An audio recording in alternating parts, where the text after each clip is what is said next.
Hey everyone, welcome to another episode of the Adventures of a Real Estate Investor. I'm Susie. And I'm Michael, and we're excited you joined us for this adventure. So today's very special guest is Charlotte Dunford. Thank you so much for joining us today. Thanks so much for having me. Yeah, we are super excited. It's going to be a lot of fun, especially because we're going to talk about an asset class that we have not mentioned on this podcast before. So stay tuned. Very excited. But with that, Charlotte, could you please share with our listeners a little bit about your background and why you started investing in real estate? Right. So my name is Charlotte Dunford. I am the managing partner at Johns Creek Capital, which is a private equity firm that focuses on mobile home park investing. So the reason why I got into real estate was after I graduated college in 2017, I started buying real estate on the side while holding my full-time job, using my salary to finance first real estate investment I had, which was a single family home in South Atlanta. And the second one was a duplex in North Georgia. And I really was enjoying the real estate investing adventures because of the two investments I was able to finance through my Mhm. job. Yeah. And I really wanted to scale. I've always been interested in real estate ever since I was little, coming from China, where people are not allowed to own real estate. Everything is government owned. You actually cannot own any home. You just Oh, lease wow. from the government for 70 years and then you pay for it. So that background gives me a really strong desire to own and buy real estate in a country where everything that's allowed. That's very much you legally own your home, you own the land, right? So I wanted to scale, but my salary as a out of college fresh graduate, even though out of Georgia Institute of Technology, which is a really great school here in the South, I was not able to finance more than what I already had. It was a single Mm. family home and a duplex. So I decided to take a jump into full-time investing. I quit my full-time job, my first job out of college. I quit that Yeah. job, which is a really great job as a business data analyst. And using the little savings I had, and my husband at the time he also graduated from Georgia Tech, but he has not graduated yet. So I didn't have a job. My husband did not have a job. And we had a little savings, and I had to launch a venture and make company work. So that's how Johns Creek Capital came about. So I started researching into what kind of real estate I wanted to get into. And I looked at multifamily, right? Everybody knows about multifamily. Everybody knows about apartment building. Books are everywhere. So I thought maybe I'll give it a shot. But I realized that I came into the game way too late. The multifamily people have been at it for decades. And when I talk to a broker in multifamily, they don't even look at you unless you have several hundred units under your belt. And if you're just starting out, it's extremely difficult with a very little money that I had and a 24, 25-year-old girl, starting out in real estate. So multifamily was a pass for me. And then I was an avid learner and listened to a podcast like yours, learning about real estate. And I came across mobile home parks and I realized it was kind of a ignored niche. Not a lot of people were into it. That's really right up my alley. I've always been a firm believer in the blue ocean strategy, which means that you either explore, you open up a new market for yourself where not many people are in. So you do have a lot of fish in the ocean you can fish. You don't want to be in the red ocean where everybody is fishing in the same pool and you just frankly don't have a lot of chances. So that's how I started mobile home parks. The blue ocean strategy, I was able to get into it. The barrier of entry at the time when I started in 2019 was lower, definitely lower than now. And I'm glad I made that decision and take the jump. So that's how I got started. I love that. And Nice. so do you mostly invest in mobile home parks in Georgia or all over the South or Most of our parks are located in either the Midwest okay. or the Southeast. And we have several parks kind of scattered around the country, one in Maine, another one in Montana, another one out in Arizona. But I think, we really look at the park, we look at the deal on an individual basis. We don't just blindly reject an entire state or region just because this park is located in a certain location. So we do look at things deal by deal. With that said, we do prefer landlord-friendly states and states with legislature built in to help small businesses and mobile estate investment. I What love do that. you love about mobile home parks? So, like I mentioned earlier, how I was able to get into is blue ocean Yeah. strategy. And I'm a big believer in that. That's number one. And number two, mobile home parks, it really is a land business. It's a parking lot business. So it's not the kind of traditional kind of real estate. It is real estate, but it's not something that it's not a standalone building. It's not an office building. It's not a retail center. It's a parking lot where homes are owned by the homeowners themselves, your tenants. They own their homes. They actually pay you a lot fee, just like a parking lot fee every month to rent your lot. So you're really essentially renting on dirt and the land, but below mobile home parks. So that's number one. It makes this model more simple, and it brings down the expense ratio. And the next reason, probably the most important reason, is mobile home park investments solve a major problem our country is facing. So with any kind of business, you're really out there to solve a problem. So the bigger the problem you're able to solve, the more money you're going to be able to make, because, this is really about solving problems. So the affordable housing crisis our nation has been facing, it's always been there, and it's gotten worse in the past couple of years with COVID and with inflation, with the way economy is going. So people are seeking less expensive housing options, the most affordable housing option. And mobile home park, I would say, is the most affordable value for money housing option out there. The next step is if it's not really something attractive. And mobile home parks also, it offers the feel for neighborhood. It gives people the opportunity to have that American dream of home ownership. And it also brings down the cost of living, the cost of housing, which is the biggest expense out of pretty much anybody's budget. So that is really what's attracted to me in mobile home parks, is because the affordable housing crisis, and demand is high, right? And supply is limited because people are not really building new mobile home parks, not because they don't want to, it's because local authorities, governments don't really like mobile home parks. Not the stigma, because of tax reasons, really. So it's extremely difficult to get new zoning permits and licenses to get new mobile home parks built. So with demand rising, supply limited, the value of the product really goes up. So that's what I like from a business perspective, why this sector is so interesting. Yeah, that's really interesting for sure. So just for our listeners out there, so basically you buy a mobile home park, but then what you're saying is like you rent out the pads like that the mobile home is sitting on. Do you also potentially rent out the mobile homes? Is that like so you can like almost double dip, if you will, if somebody doesn't have a Well, mobile home to move or park there? so that is actually something that we try to avoid, is to own the mobile home. So some Okay. people might think, well, if you have the mobile homes, you probably make more money, right? So you have the homes and you rent out the home. You not only charge them the lot rent, you also charge them the home rent. But that's the logic. But it's actually a little bit counterintuitive based on our experience and based on the actual expenses that we're looking at. Anything a park with lots of park-owned homes, which means that we own the home, it's always a liability. It's always a headache. It's always trouble, because those homes are usually pretty, so they're brought into the park. They're usually built in the 80s. And, it's 2022, so it's 40 years ago, Yeah. and 40 to 50 years about the maximum life cycle of a mobile home that it maintains a good water. So you're buying nothing but a headache that to maintain. And that is not to say that you can never win in this business. If you're buying a new mobile home, let's say 2022, 2021 model, and it probably needs less repairs and maintenance. But overall, we're in the land business, we're in the parking lot business. We really don't want to get into the home renting business. Then we're back to square one, right? And renting something that's really not in top-notch shape. You're not renting an apartment building that is built for that. And the model is just different. So in this business, parking lot, stick with that. Yeah.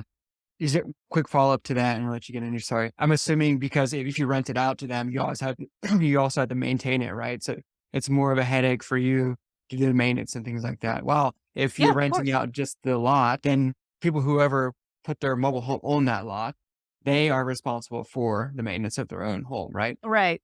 They don't own the lot. They rent the lot from us. They own Right. a home, and they will be responsible for any, let's say, furnace broken, toilet broken, refrigerator needs replacing, all those sort of home maintenance problems that would be on the tenant themselves. And for us as park owners, I'm not saying that we don't have any expenses maintaining. What we need to maintain is our infrastructure. So that includes utility lines, right? Anything outside of the home, from the end of the street to the outside of the home, is our responsibility as park owners. And if you have a broken water pipe or a sewer line, sewer leakage, that happens a lot. In the winter, especially, things are broken, frozen. It's up to the park owner to fix that. And that could be quite a big expense. So that's why I urge all the mobile home park investors, if you're wanting to buy your mobile home park, you want to make sure the utility lines are in top shape, because that is really the biggest expense, infrastructure maintenance. I can imagine. So something that I've noticed, like, because over here in England, like you go past a mobile home park and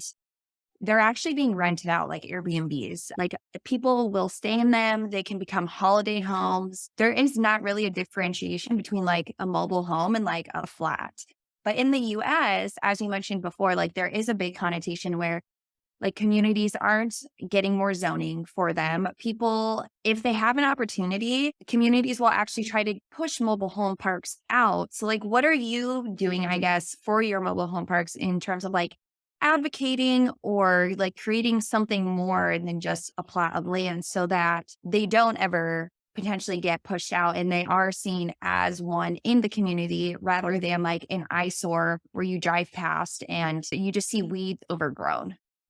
Right. So that would not be pleasant for anyone. That would not be pleasant for our residents. That would not be pleasant for people who live around the mobile home park. So a mobile home park does not need to have to be an eyesore. Sometimes they happen because the owner's negligence. Mm. There are certain rules and regulations the city or the county or the state even puts on mobile home parks that they have inspections actually. They keep things in shape where if you have certain things, let's say you have trash in the yard, even if that's not you didn't put the trash there, but you just have trash in the yard. It's up to you as a park owner to clean that up.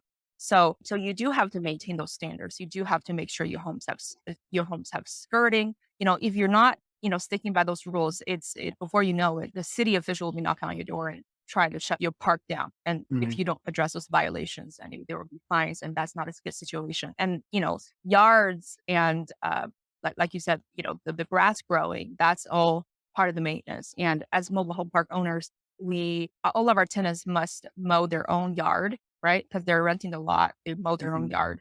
For us, we just mow a common area, but regardless, we need to make sure that the park has a good curb appeal. It has some eyesore. And as far as pushing the community out, that's actually difficult to do. There will be things that people are trying to do. Let's say they want to get you out, but for mobile home parks, we actually are legally operating parks. So you can't just simply push us out, even though some people might want to. So I would say as a park owner, you want to make sure that you're sticking with the regulations, work with the city, be on their good side, and try to tell them that you are solving an affordable housing crisis in the city because it's all around the country. It's not just a particular city thing. So I would say that demand is everywhere. Yeah. So I think you just need to work with the city and make sure that you follow their rules and regulations and take care of your park because it brings your value down if your park is an eyesore. So it's not a winning situation for anybody. Yeah. Have you ever thought about like buying a mobile home park and like transitioning it to like a tiny home park? Yeah, I have not really, have never done that. I think that would require permitting and zoning, and tiny homes is a different business model. We're not really familiar with that. And with a perfectly good mobile home parks, it's actually making a lot of money and Yeah. massive appreciation. So Yeah. not much reason for us to do that. If the mobile home park is completely dead, then that might be different. So, Yeah. but right now, for an existing mobile home park, the homes are there. The cost to remove a home is roughly $4,000 to $5,000 per home, right? To demo them. To move a home is $8,000 to $10,000. So you can't really move them anywhere. So it's pretty rare for a mobile home park to be completely gotten rid of,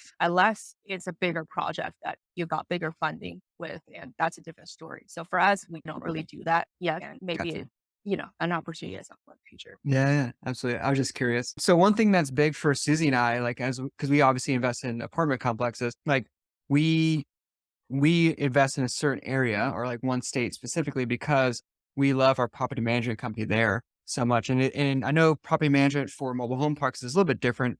And I was wondering if you could share with the listeners, how property management works for a mobile home park. And then like, do you have a systems structure in place, like where you can use those same systems and processes in all of the different markets that you're in? Yeah, so we manage everything in-house. And unlike multifamily, mobile home parks actually can be a tough asset to manage. And because of the special nature of this asset class, there aren't actually that many property managers out there who understands how to manage mobile home parks from an operational standpoint. So I would say, like I said, it's a completely different model. You will manage mobile home park like how you're managing a parking lot. So I would say, I think in a traditional sense, a property manager who manages apartment buildings probably lack the knowledge of how to manage a parking lot. So I would say, we pretty much developed everything, all the processes, all the systems in-house. And my partner is actually more on the operational side, and he's in charge of all the property management responsibilities. And I would say it's a very demanding job, and it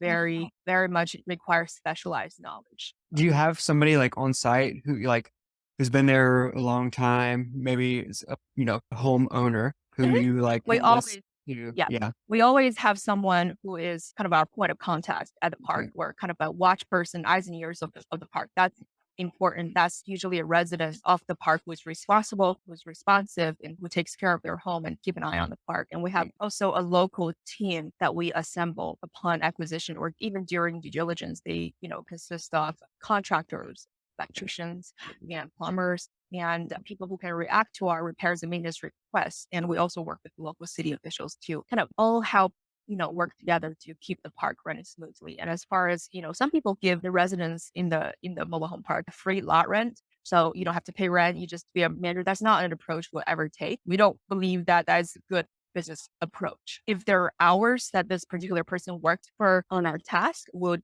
simply compensate them by, giving them those hours worked. But we would never give free rent to anyone, because think about it. If you give them free rent, they pay $0 in lot rent. And what if someday you want to raise rent and they would never have to pay rent? So I just think is from a business perspective, that's just not an approach that we like to take. But we do have local teams keeping an eye on our local teams that would respond to different. I like Yeah. that. What is like some advice like you would give somebody who wants to start investing in mobile home parks? Advice, depending, I think if you want to invest by yourself, be an active investor, I would say it can be quite a demanding job if you want to do it actively. So I would say really get yourself educated on how to run a mobile home park. I would recommend Ren Krau's Mobile Home University. He runs a boot camp. I'm not affiliated with his company, so I'm not getting paid to say this, but I think you can learn so much from his materials and educational material, books, and his boot camp. So if you are serious about getting into mobile home park space as an investor, you should totally check that out, and you can find everything you need in that boot camp. You learn a lot. But if you want to invest in mobile home parks as a passive investor, not to be self-serving, but you should talk to me. And because that's what we do, we help passive investors generate passive income on mobile home park investment. Yeah. And even just like two of those two thoughts, like for the first one too, like there's education that is out there everywhere, whether it's multifamily or mobile home parks. So like just because you haven't heard of a person or a piece of education does not mean you shouldn't go towards it. It's just something that's less talked about. So definitely, Dave, definitely like just go and search because you'll find that. And then from the passive side as well, like just if you are wanting to diversify, like it's also a great option. So just think about like, what are your goals as a passive investor and how do you want your money spread out throughout your portfolio? And that'll really like help you decide of where you want to go. For sure. So what's next for Johns Creek? So the next for Johns Creek Capital is we are scaling. We are getting more parks. We are doing lots of transactions. We always want to buy good parks and buy high quality acquisitions. That's really the kind of the bread and butter, the backbone of our company is we would build the company up one investor at a time, one deal at a time. So we want to make sure all of our upcoming deals and occurring deals are running well and performing well and deliver those returns for our investors. Those are, our goal as far as kind of a midterm, long-term goal. Say that we're looking to establish a fund in the future to further assist our investors who want to diversify their portfolio and to grab a piece of our invested. Nice. Yeah. Yeah. With the economy changing, like it has the past couple months, it is right now, it will continue in the future, especially even just since you've started. Like, how has that changed your investment thesis, if it has at all? Right. So I think actually the correlation between mobile home park sector and the overall economy actually is smaller than the other real estate investments. So correlation is smaller doesn't mean there is no correlation. It has certainly affected everyone and every industry.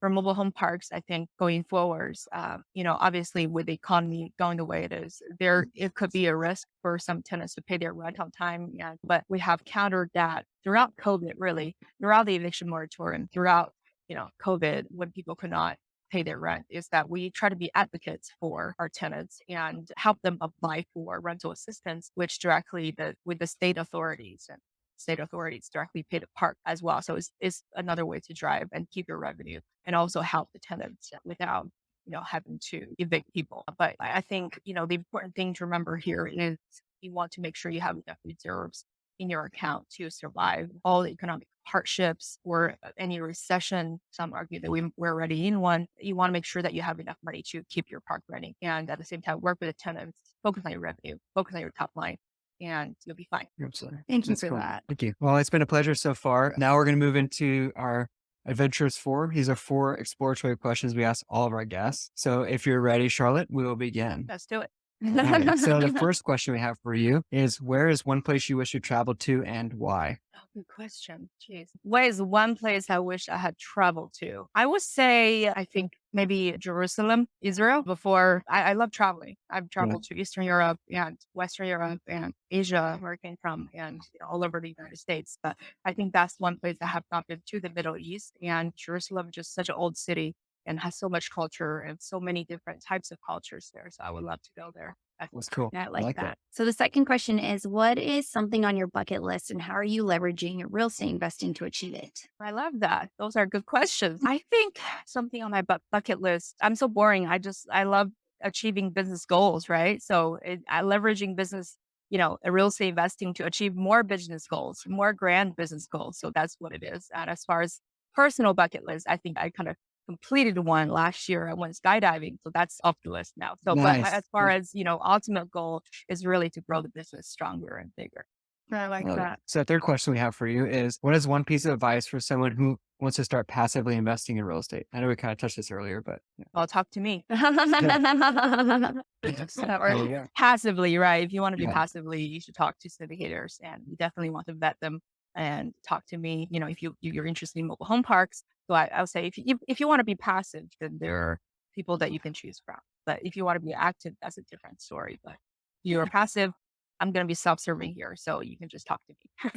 Sounds Thank good. you. And then the fourth and final question is, if you had unlimited resources available to you, how would you leave an impact? Good question. Unlimited resources. Wow, that's a really good thing to have. How would I leave an impact? See, I believe education really opens lots of doors. I think if I had unlimited resources, I would not only grow the business, but I would also contribute in some way. I'm not sure how yet, because I don't have unlimited resources, but I would think I would be involved in education, people who cannot otherwise attain the level of education. Because I think, and not only, it's not just a piece of paper that you get from a college. It's more, it broadens your mind and it makes you think. I think that would definitely happen. Thank you. Absolutely. Cool. So before we end the show, Charlotte, would you mind sharing with our listeners how they can reach out to you, find out more about Johns Creek Capital? Right. The best way to reach out to us is to go to our website at johnscreekcapital.com. And there's an investor form that if you fill it out, we'll reach out pretty quickly after that. Cool. Thank you so much for that, Charlotte. I'll make sure that is in the show notes so that people can find you easily. But again, thank you so much for joining us today. It's been a pleasure. Thank you. Same here. Awesome. So until next time, explore more, adventure awaits.